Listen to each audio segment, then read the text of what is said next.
IBPS के law officer examination में एक बहुत ही इंपॉर्टेंट एक्ट है, that is transfer of property act. यहाँ से एक दो क्वेश्चन डेफिनेटली एग्जाम में आएंगे और आज इसी के बारे में बात करेंगे और उन सेक्शंस के बारे में बात करेंगे जहाँ से एग्जाम में क्वेश्चन आ सकते हैं। अदरवाइज तो आप देखेंगे बहुत सारी इंफॉर्मेशन है यूट्यूब पे पड़ी है, परंतु हम उसी पे फोकस करेंगे जहाँ से वी एक्सपेक्ट के क्वेश्चन आ सकते हैं। तो सबसे पहले देखते हैं हम यहाँ पे दैट व्हाट इज, इसमें ये कब से लागू हुआ है।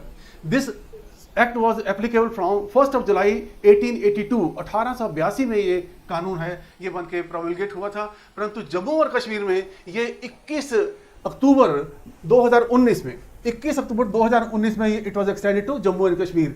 यहाँ से ऐसा क्वेश्चन बन सकता है कि although this act was promulgated in 1882 but in which year was it extended to Jammu and Kashmir, ऐसा क्वेश्चन भी एग्जाम में आ सकता है। नाउ नेक्स्ट थिंग इज कि अब देखेंगे क्या क्या पढ़ेंगे इस वीडियो में हम। सो what is meant by property, पहली बात तो ये देखेंगे what is meant by immovable property, क्योंकि जो ट्रांसफर ऑफ प्रॉपर्टी एक्ट है ये डील करता है इमूवेबल प्रॉपर्टी के साथ, क्योंकि इसका जो रिलेशनशिप है वहां पे सेल ऑफ गुड्स एक्ट भी है। सेल ऑफ गुड्स एक्ट में मूवेबल प्रॉपर्टी डील की जाती है, परंतु ट्रांसफर ऑफ प्रॉपर्टी एक्ट में इमूवेबल प्रॉपर्टी जो है वो डील की जाती है। और इसके साथ हम ये भी देखेंगे कि और कौन कौन से लॉज हैं जहां पे इमूवेबल प्रॉपर्टी का जिक्र होता है, उसके बारे में बात करेंगे। देन इसी के साथ किस किस तरीके से जो प्रॉपर्टी है वो ट्रांसफर की जाती है, क्योंकि प्रॉपर्टीज के ट्रांसफर करने के भी बहुत सारे तरीके हैं, उनके बारे में भी बात करेंगे।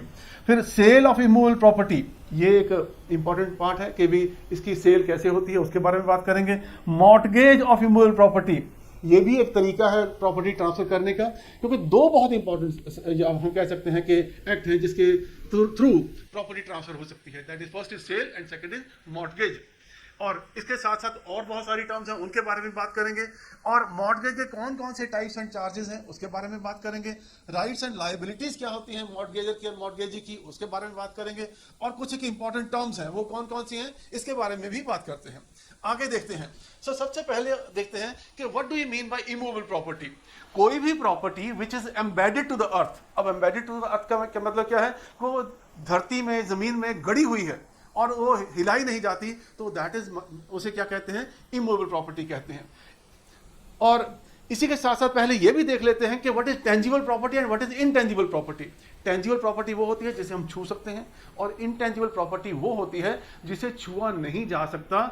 जैसे कि हम कहें कि किसी की गुडविल हो गई, जैसे कि आजकल कहें हम क्रिप्टो करेंसी हो गई, उसे छुआ नहीं जा सकता, बट वो क्या है कि वो इंटेंजिबल जो प्रॉपर्टीज हैं।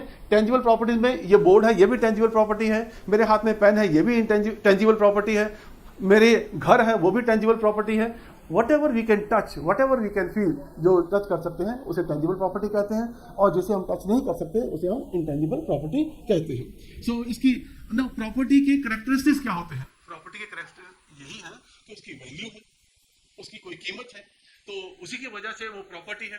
सो टेंजिबल प्रॉपर्टी और इंटेंजिबल, उसकी क्या होती है, उसकी वैल्यू होती है इंसानों के लिए, और उसके कैरेक्टरिस्टिक क्या है कि क्योंकि उसकी वैल्यू की वजह से इंसान उसे पाना चाहता है। आगे देखते हैं हम। जैसे मैंने कहा था कि इमूवेबल प्रॉपर्टी क्या है, which is anything attached and embedded in land, उसे क्या कहते हैं, हम इमूवेबल प्रॉपर्टी कहते हैं। इसमें कुछ एक्सेप्शंस हैं, वो आगे जाके हम डिस्कस करते हैं। मूवेबल प्रॉपर्टी में क्या आता है कि जो कि चीज एक जगह से, ये पेन है मूवेबल प्रॉपर्टी है, ये लैपटॉप है ये मूवेबल प्रॉपर्टी है, तो जो चीजें, मेरी कार है स्कूटर है, वो मूवेबल प्रॉपर्टीज हैं। तो इसी तरह से हम देखते हैं कि और एग्जाम्पल्स करते हैं। अब देखिए ये घर है, ये घर है, इसे हम क्या कहेंगे, ये हाउस है, it is a immovable property. क्या है ये, इमूवेबल प्रॉपर्टी है। क्यों इमूवेबल है, क्योंकि हम इसे उठा के कहीं लेके नहीं जा सकते। It is embedded to earth, इसकी जो दीवारें हैं, इसमें जो चीजें लगी हुई हैं, दे आर, और ये विंडो क्या है, क्या ये इसे हम उठा के लेके जा सकते हैं कहीं पे, नहीं, इट इज ऑल्सो इसमें अटैच है, तो ये भी क्या है, इमूवेबल प्रॉपर्टी है। नाउ सिमिलरली और चीजें इसमें क्या देखते हैं, कुछ एक्सेप्शंस होती हैं इसमें भी।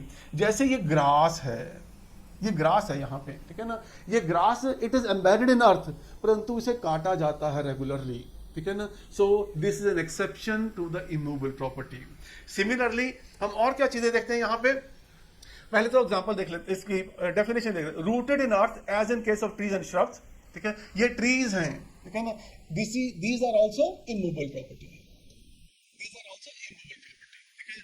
तो झाड़ियां हैं, ठीक है, ये छोटे ट्रीज हैं, ये these are also immovable property. embedded in earth as in case of wall and building, ये wall and building ये भी immovable property होगी.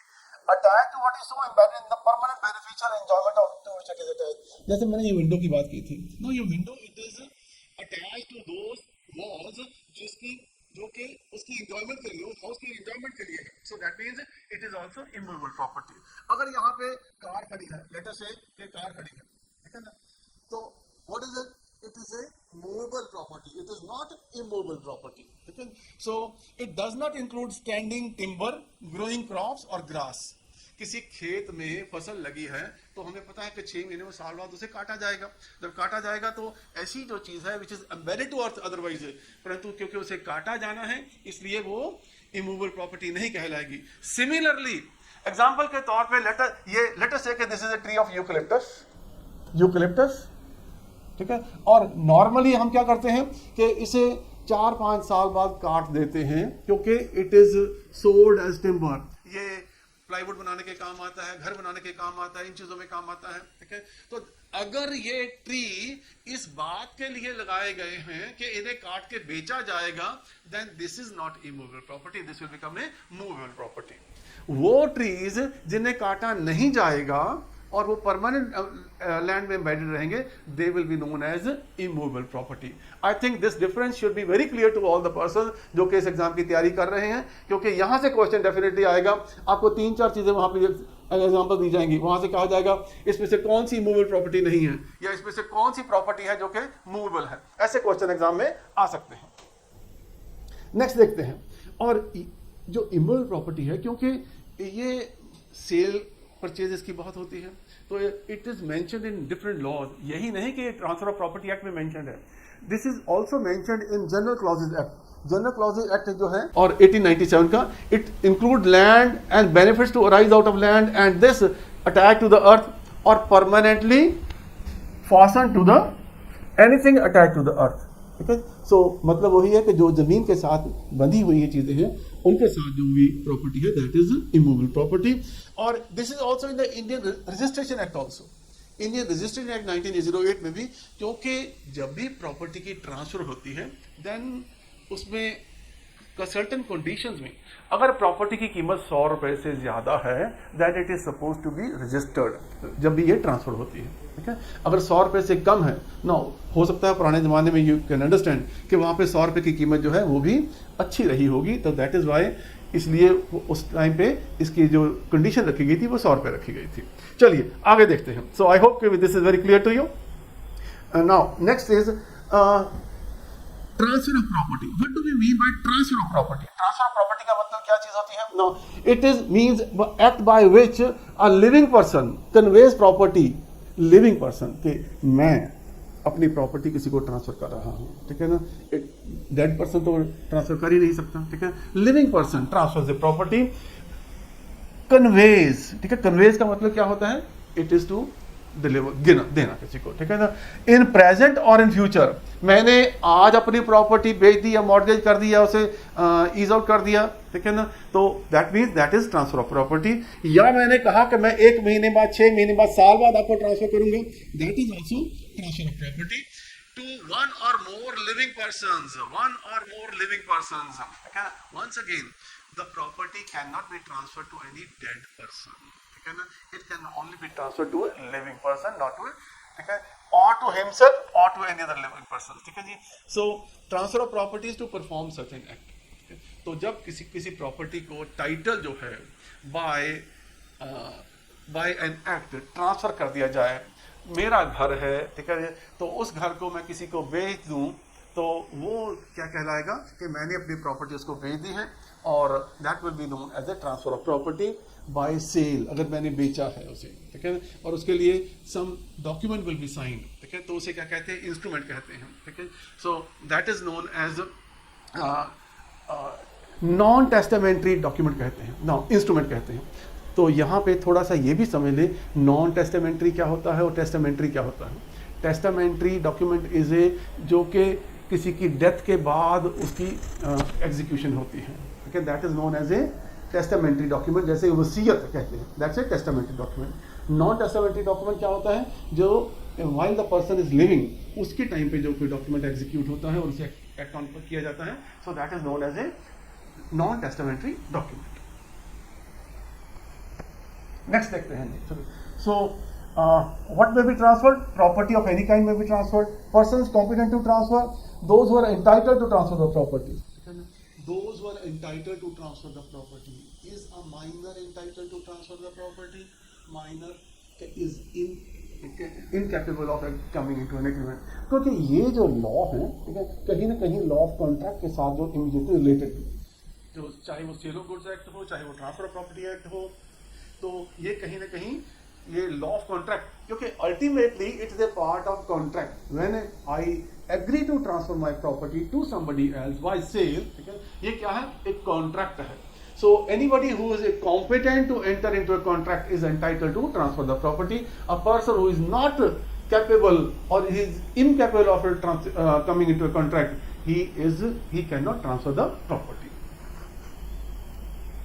हाँ जी, अब ट्रांसफर ऑफ प्रॉपर्टी कौन कौन से तरीके से प्रॉपर्टी ट्रांसफर हो सकती है, ठीक है। सबसे पहले तो उसको सेल कर दिया जाए, सेकंड क्या है, उसे मॉर्गेज कर दिया जाए, थर्ड क्या है कि उसे लीज आउट कर दिया जाए, फोर्थ क्या है उसे जो है हम एक्सचेंज कर लें, और फिफ्थ क्या है गिफ्ट कर लें। एक एक्शनेबल क्लेम जो है, और इसके बारे में भी बात करेंगे क्योंकि ये एक टेंजिबल प्रॉपर्टी नहीं है।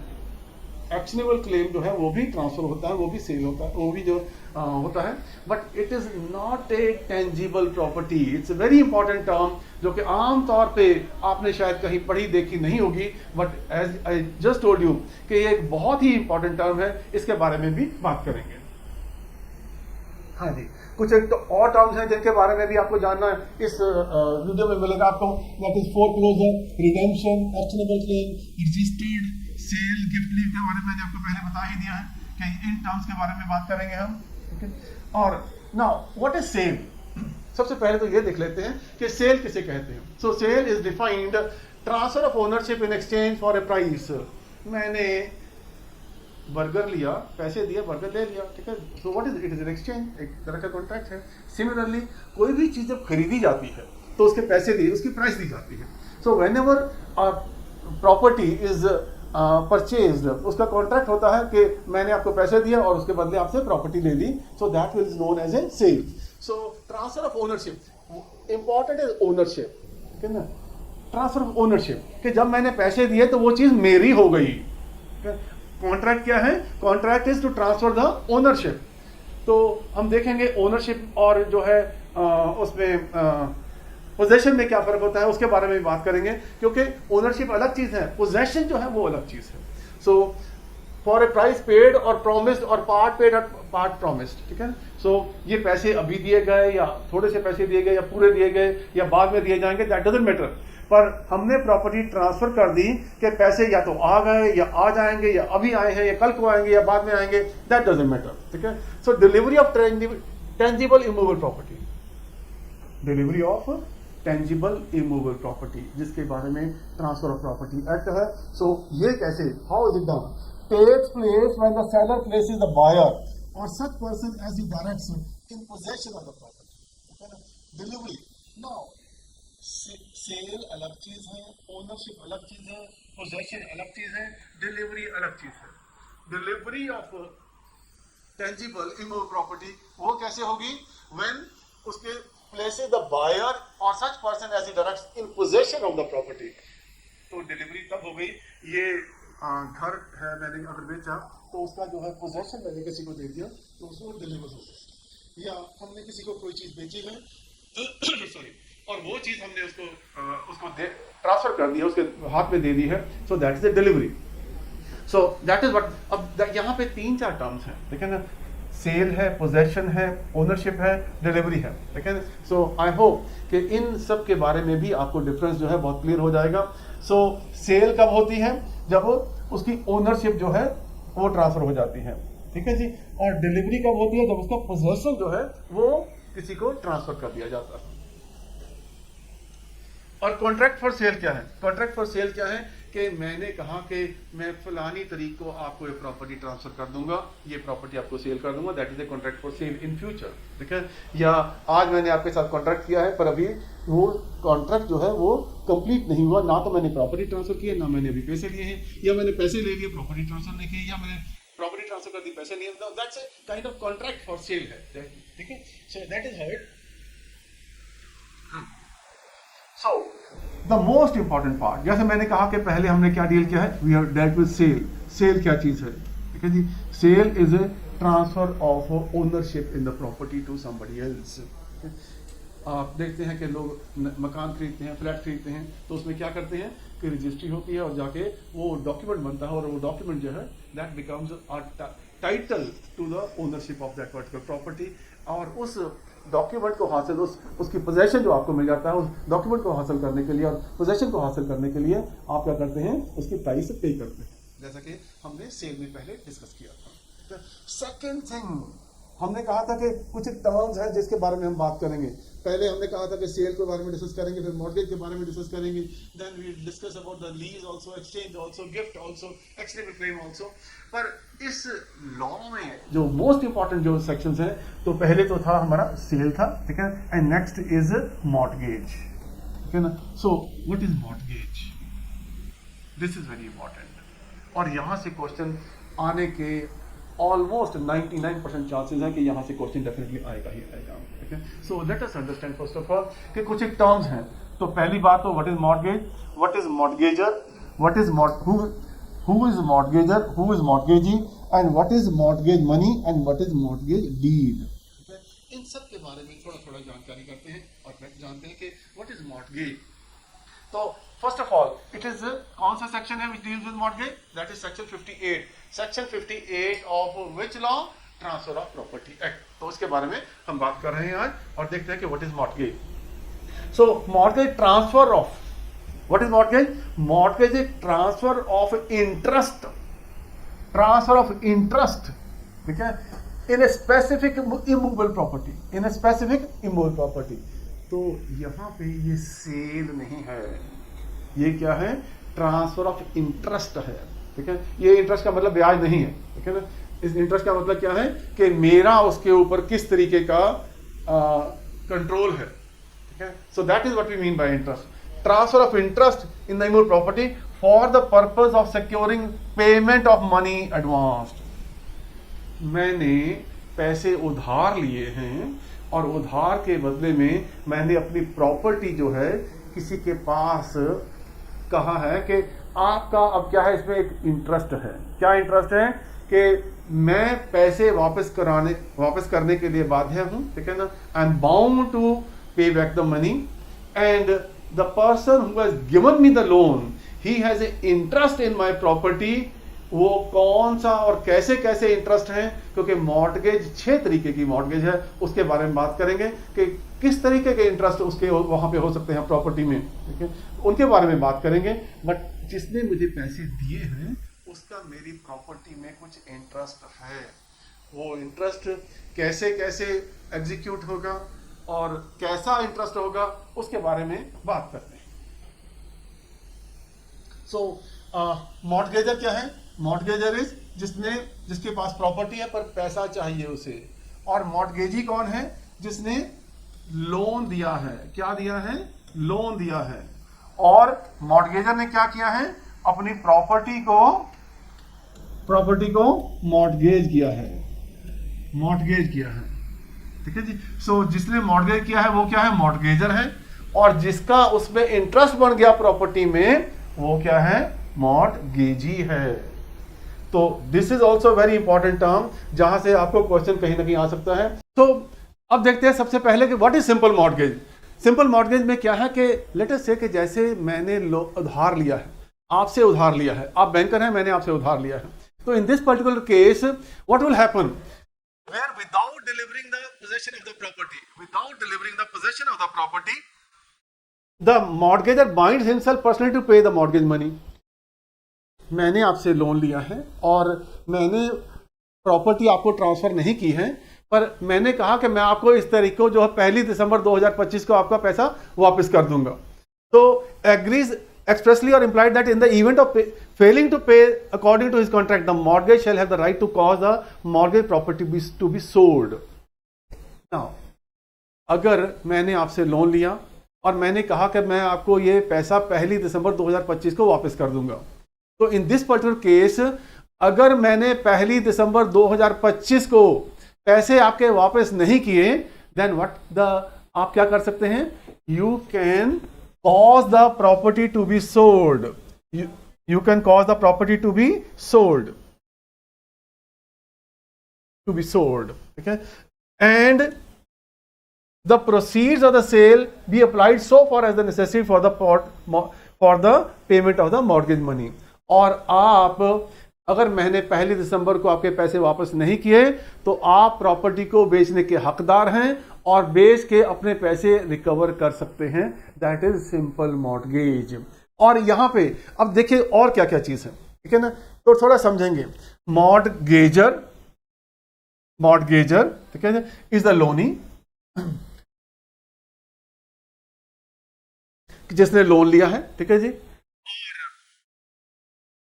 मॉर्गेजी इज द लेंडर, जो जिसने के लोन दिया है. Possession of the property is with the mortgagor. मैंने लोन लिया है तो प्रॉपर्टी का पोजेशन मेरे पास ही है. द ओनली थिंग इज कि अगर मैंने अपॉइंटेड डेट क्या है कि मैंने कहा कि इस तारीख तक मैं आपके पैसे वापस कर दूंगा, तो इन दैट केस मॉर्गेजी कौन होता है? जिसने लोन दिया है. सॉरी मॉर्गेजी कौन होता है? कि जिसने लोन दिया है. अगर मैंने उस अपॉइंटेड डेट को पैसे वापस नहीं किए तो उसके पास क्या अधिकार आ गया? उसके पास अधिकार ये आ गया कि वो इस प्रॉपर्टी को बेचने का अधिकार रखता है. So this is simple mortgage. I think these terms should be very clear to you. Mortgagee can sell the mortgage property. So this is simple mortgage. अब देखते हैं next is mortgage by conditional sale. When the mortgager sells the mortgage property on the condition, ठीक है. अब यहां पे क्या है कि मैंने आपसे पैसा उधार लिया है और ये कहा कि ये प्रॉपर्टी जो मैंने पैसा ले लिया मैंने आपको दे दी, जैसे बेच डाली आपको, ठीक है ना. और ये भी कहा कि मैं 1 दिसंबर 2025 को आपका पैसा वापस कर दूंगा. और अगर 1 दिसंबर 2025 को पैसा वापस नहीं किया तो ये से ऐसा माना जाएगा कि जैसे कि ये प्रॉपर्टी आपकी हो गई और ये जो सेल है ये कंफर्म हो गई. तो दोबारा से समझिए इसको, ठीक है. व्हेन द मॉर्गेजर कौन है? जिसने पैसा लोन लिया है. ऑस्टेंसिबली सेल्स, आज लोन लिया है, मैंने प्रॉपर्टी सेल कर दी आपको और आपसे पैसा ले लिया. On the condition, on the default of the payment of the mortgage money on the certain date, the sale shall become absolute. अगर मैंने उस तारीख को, जिस तारीख को मैंने कहा था कि आपके पैसे वापस कर दूंगा और उस तारीख को पैसे वापस नहीं किए तो ऐसा माना जाएगा कि ये जो सेल है एब्सोल्यूट हो गई और आप उस प्रॉपर्टी के हकदार हो गए, मालिक बन गए हैं. ठीक है.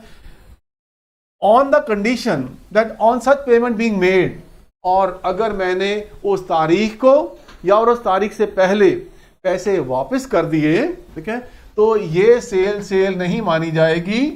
Cell is void. तो this sale will be void. और condition that on such payment being made the buyer shall transfer the property to the seller. और आप क्या करेंगे? आपने पैसा दिया था मुझे तो आप ये प्रॉपर्टी मुझे वापस ट्रांसफर कर देंगे. So this is a second type of mortgage which is known as mortgage by conditional sale. तो थोड़ा सा इसे भी समझ लेते हैं. यहां पे क्या है? मॉर्गेजर इज द लोनी, जिसने लोन लिया है. मॉर्गेजी कौन है? जिसने के लोन दिया है. पोजेशन ऑफ द प्रॉपर्टी किसके पास चला गया? मॉर्गेजी कौन है? जिसने लोन दिया है. और फॉर नॉन पेमेंट, अगर पेमेंट नहीं हुई उस अपॉइंटेड डेट तक, then in that case sale will become absolute.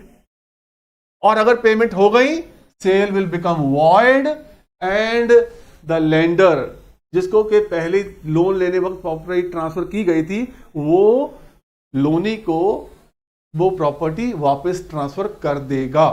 So this is known by mortgage by conditional cell.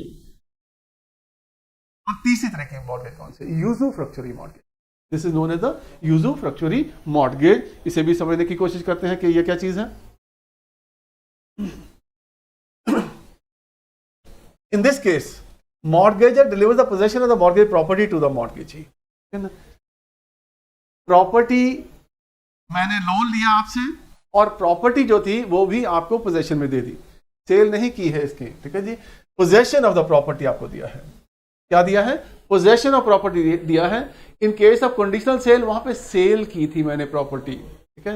यहां पे क्या दिया है? पोजेशन दिया है आपको और पैसे आपसे उधार लिए हैं, and authorizes to retain such possession until the payment of the mortgage money, कि जब तक मॉर्गेज मनी मैं वापस नहीं करता आप इस प्रॉपर्टी का जो है पोजेशन रख सकते हैं, इसके ऊपर अपना कब्जा बनाए रख सकते हैं।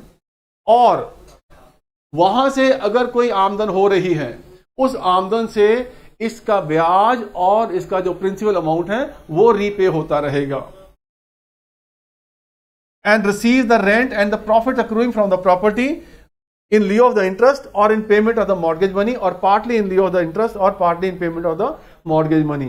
तो यहां से अगर कोई ब्याज आ रहा है या कोई और आमदन हो रही है उससे वो लोन देने वाला है अपना ब्याज जो है वो रिकवर कर सकता है और जो प्रिंसिपल अमाउंट है वो रिकवर कर सकता है।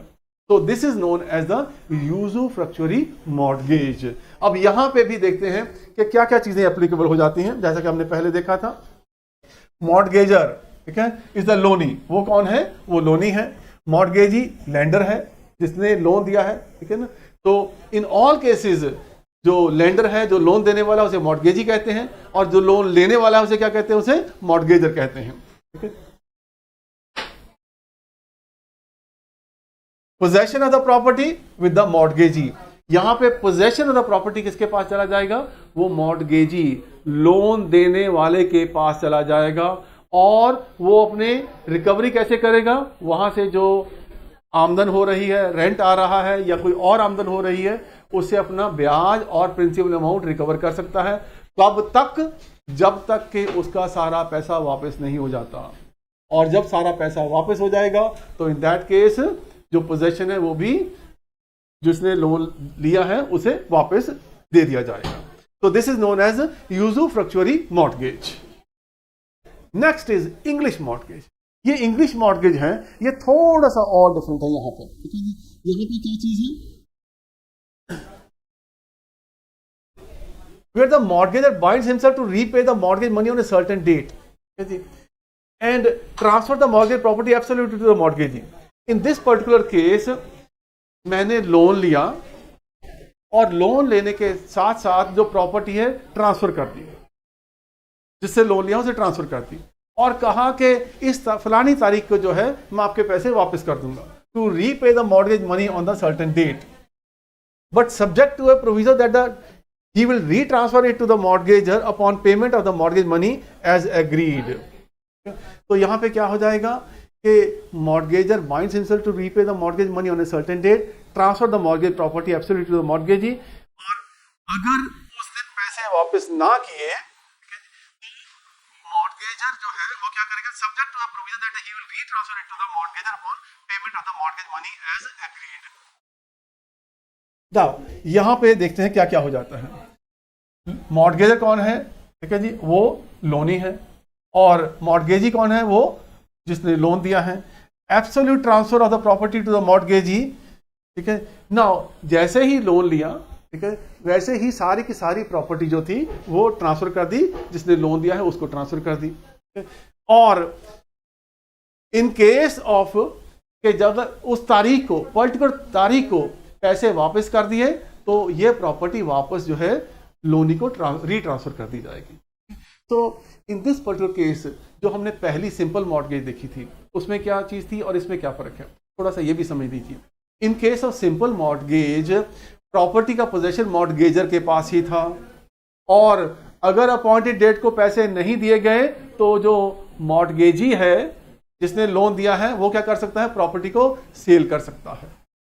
इन केस ऑफ इंग्लिश मॉर्गेज क्या है कि मैंने लोन लिया है, मैंने प्रॉपर्टी जो थी वो भी साथ के साथ ट्रांसफर कर दी, और ये कहा कि एक पर्टिकुलर डेट, जैसे मैं कहूं कि 1 दिसंबर 2025, तो मैं आपके ये सारे पैसे वापस कर दूंगा।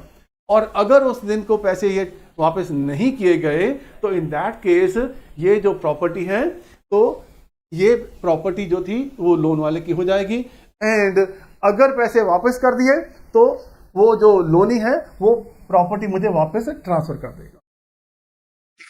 सो इन दिस पर्टिकुलर केस क्या है कि जैसे ही लोन लिया, पोजेशन जो किसके पास चला जाएगा, वो लेंडर के पास चला जाएगा, जिसने लोन दिया उसके पास चला जाएगा।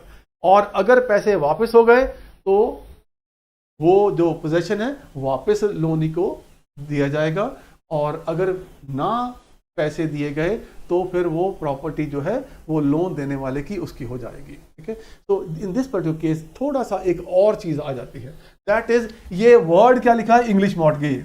तो इन दिस पर्टिकुलर केस एक चीज और बहुत इंपॉर्टेंट है, ना तो मॉर्टगेजर और ना ही मॉर्टगेजी। ठीक है, ना वो हिंदू होना चाहिए, ना वो मुस्लिम होना चाहिए, और ना ही वो बौद्धी होना चाहिए, बुद्धिस्ट होना चाहिए, बुद्धिस्ट होना चाहिए। बहुत इंपॉर्टेंट है ये। ठीक है जी, इन इंग्लिश मॉर्टगेज ना तो मॉर्टगेजी ना मॉर्टगेजर, मॉर्टगेजर लोन लेने वाला, मॉर्टगेजी लोन देने वाला, दोनों में से कोई भी ना तो हिंदू होना चाहिए, ना ही वो मुस्लिम होना चाहिए, ना वो बुद्धिस्ट होना चाहिए। क्योंकि ये कानून ब्रिटिश कानून था, तो ये ब्रिटिशर्स के लिए बेसिकली हम कह सकते हैं वही से आया, तो इसीलिए इसका नाम भी जो है इंग्लिश मॉर्टगेज है। तो ये चीज़ें थी हमने देखी कि ये 4 तरीके की जो मॉर्टगेज हमने पहले देखी। पहले हमने देखी सिंपल मॉर्टगेज देखी, सेकंड देखी हमने मॉर्टगेज बाय कंडीशनल सेल देखी, तीसरी हमने देखी बाय यूजरफ्रक्चरिंग मॉर्टगेज देखी, चौथी हमने देखी इंग्लिश मॉर्टगेज देखी। अब नेक्स्ट जो मॉर्टगेज है that is the most important from the point of view of the bankers, और उसके लिए क्या है, this is known as mortgage by deposit of title deeds. Mortgage by deposit of title deeds, ये सबसे थोड़ा अलग है। अलग किस तरीके से है, और this is the most prevalent in the banking industry also. And इसके लिए जो सेक्शन है दैट इज 58F सेक्शन है, this is defined as section 58F of the transfer of property act. ठीक है, तो in this particular case what happens, पहले उसे समझ लीजिए फिर आगे बात करते हैं। कि जब बैंक ने कोई लोन लिया, जैसे मैं कहूँ कि मैंने हाउसिंग लोन लिया, तो हाउसिंग लोन जब मैंने लिया तो बैंक ने मुझे पैसा दिया और उसके साथ ही मैंने कोई प्रॉपर्टी खरीदी, हाउस अपना खरीद लिया है। नाउ ये हाउस जो है अगर बैंक रहने लग जाएगा उसमें, या वो बैंक के कब्जे में होगा, तो फिर मुझे तो हाउस लेने का फायदा ही कोई नहीं है। तो in this particular case possession of the property किसके पास रहेगा, जिसने लोन लिया है उसी के पास रहेगा। और प्रॉपर्टी में इंटरेस्ट बैंक का कैसे बनेगा, this is by deposit of title deeds, bye deposit of title deeds. जैसा कि हम देखते हैं कि बैंक अपना इंटरेस्ट, बैंक अपने पैसे की सुरक्षा कैसे करता है, वो प्रॉपर्टी में अपना इंटरेस्ट क्रिएट करता है। कैसे इंटरेस्ट क्रिएट करता है, जैसे हमने देखा कि डिफरेंट टाइप्स ऑफ मॉर्टगेजेस हैं, उससे वो उसका जो प्रिंसिपल अमाउंट सिक्योर होता है, उसे क्या कहते हैं कि बैंक का इंटरेस्ट सिक्योर हो रहा है। तो इन दिस पर्टिकुलर केस कि इसकी रजिस्ट्री नहीं होगी, जैसे कि हमने देखा था शुरू में ही कि ऑल टाइप्स ऑफ ट्रांसफर, चाहे वो सेल है चाहे वो मॉर्टगेज है, अगर वो 100 रुपए से ज्यादा की है तो उसकी रजिस्ट्री होगी।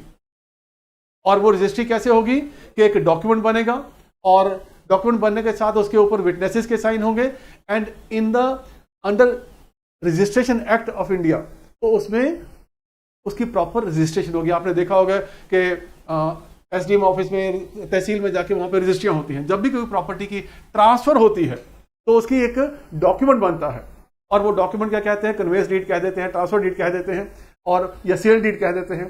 तो उससे क्या है कि प्रॉपर्टी का जो टाइटल है वो ट्रांसफर होता है। Now in this particular case कि जैसे ही मैंने हाउस खरीदा और उस हाउस की जो टाइटल है वो मुझे मिल गया, और जो डॉक्यूमेंट है that is deposited with the bank, that is deposited with the bank as a security, and that is what is known as the mortgage by deposit of title deeds. बहुत सिंपल सा तरीका हो गया कि ना तो हमें कोर्ट में जाके या तहसील में जाके वहां पे कोई फोटो खिंचवानी है, ना जाके वहां पे रजिस्ट्री करवानी है, सिंपल प्रॉपर्टी के जो कागज हैं बैंक को हैंड ओवर कर दिए, ठीक है, that will create the interest of the bank in my property, जिसके वो प्रॉपर्टी के कागज हैं। दिस शुड बी इंटरेस्ट, ठीक है। So this is known as the deposit mortgage by deposit of title deeds. अब ये कहां पे होता है? दिस इज टेक्स प्लेस अब नोटिफाइड टाउन्स में। नोटिफाइड टाउन्स में, नोटिफाइड टाउन का मतलब क्या हुआ कि गजट में उस शहर का नाम लिखा होना चाहिए जहां पे ये प्रॉपर्टी के कागज जो हैं डिपॉजिट किए गए हैं। एग्जांपल के तौर पर एक छोटा विलेज है, तो village is not a notified town. वहां पे मकान है, ठीक है, या कोई कस्बा है वहां पे मकान है, but it is not a notified town in the gazette of the state government. तो वहां पे ये जो डिपॉजिट बाय टाइटल डीड नहीं होगा। ये कहां पे हो सकता है? ये हो सकता है नोटिफाइड टाउन में। उसी प्रॉपर्टी के कागज जो कि उस कस्बे में या छोटे टाउन में है, जो कि नोटिफाइड टाउन नहीं है, उसके जो डॉक्यूमेंट्स हैं, टाइटल डीड है, वो जो साथ का नोटिफाइड टाउन है, लेट अस से कि डिस्ट्रिक्ट हेडक्वार्टर है और वो नोटिफाइड टाउन है, तो वहां पे जाके जो लोन लेने वाला है बैंक के पास वहां पे जाके डिपॉजिट कर दे, तो इन दैट केस क्या हो जाएगा कि बैंक के पास वो प्रॉपर्टी मॉर्गेज मानी जाएगी। That is the importance of understanding notified towns. थोड़ा समझ लेते हैं कि लेट अस से कि ये डिस्ट्रिक्ट हेडक्वार्टर है, लेट मी से कि it's a town Ambala is a district headquarter है, ठीक है। एक छोटा सा कोई कस्बा है, लेट अस से जैसे रायपुर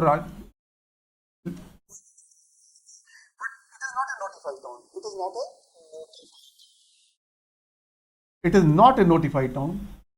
यहां पे मैंने लोन लेना है, मकान का लोन लेना है, सो यहां पे मैंने जो प्रॉपर्टी परचेज की उसके जो डॉक्यूमेंट हैं बैंक के पास, बैंक की अंबाला ब्रांच में जाके वो डॉक्यूमेंट जो थे यहां पे डिपॉजिट कर दिए।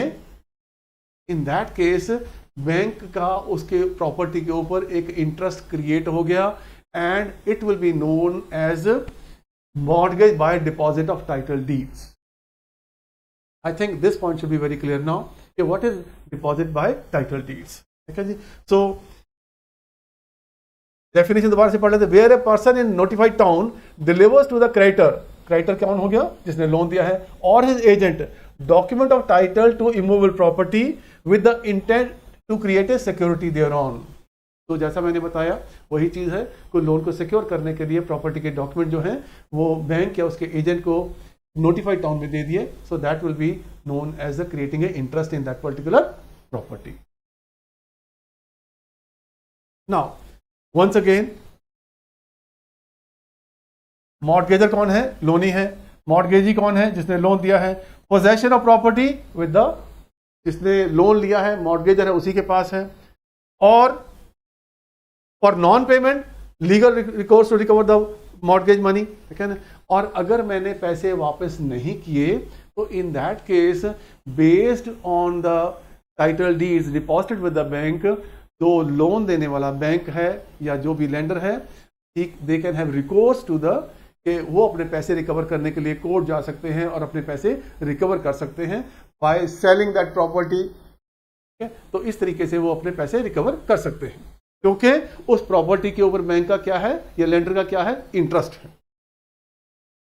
Last one is anomalous mortgage. Anomalous क्या है कि जब वो मॉर्गेज, ना तो वो सिंपल मॉर्गेज है, ना तो वो मॉर्गेज बाय कंडीशनल सेल है, ना तो वो मॉर्गेज यूजुफ्रैक्चरी मॉर्गेज है, ना तो वो आपकी इंग्लिश मॉर्गेज है, ना तो वो डिपॉजिट बाय टाइटल डीड है।